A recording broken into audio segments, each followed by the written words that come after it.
আসন্ন ঈদ উল ফিতর উপলক্ষে ঢাকা টাঙ্গাইল মহাসড়কের চন্দ্র এবং সাভার এলাকা পরিদর্শন করেছেন হাইওয়ে পুলিশ প্রধান অ্যাডিশনাল আইজি মোহাম্মদ দিলর হোসেন মিয়া। এ সময় হাইওয়ে এবং জেলা পুলিশের ঊর্ধ্বতন কর্মকর্তারা উপস্থিত ছিলেম। বিস্তারিত দেখুন এম এ আজিজের প্রতিবেদনে।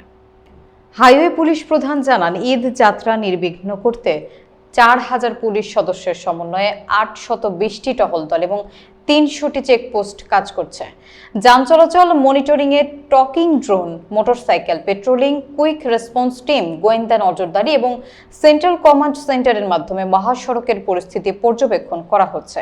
তিনি মহাসড়ক ব্যবহারকারীদের নিরাপদ ভ্রমণের আহ্বান জানিয়ে বলেন, দ্রুত গতিতে গাড়ি চালাবেন না, ওভারটেকিং এড়িয়ে চলুন এবং খোলা ট্রাক ও বাসের ছাদে ভ্রমণ থেকে বিরত থাকুন। মালিকদের উদ্দেশ্যে তিনি বলেন, ফিটনেসবিহীন গাড়ি চালাবেন না এবং চালকদের অতিরিক্ত ডিউটির জন্য চাপ প্রয়োগ করবেন না। পরিদর্শন শেষে হাইওয়ে পুলিশ প্রধান চন্দ্রা এলাকায় বসানো সিসি ক্যামেরা এবং ড্রোনের মাধ্যমে মহাসড়কের পরিস্থিতি পর্যবেক্ষণ করেন এবং সবার নিরাপদ ও আনন্দময় ঈদযাত্রা কামনা করেন। হাইকোর্টের নির্দেশনা অনুসারে তিরিউলার চলার কথা না। এখন সবচেয়ে বড় কথা, আমরা হাই পুলিশের সাথে যদি আপনারা সবাই সাহায্য সহযোগিতা না করেন, তাহলে কিন্তু আমাদের উপর গর্বিত দায়িত্ব আমরা সঠিকভাবে পালন করতে পারবো না।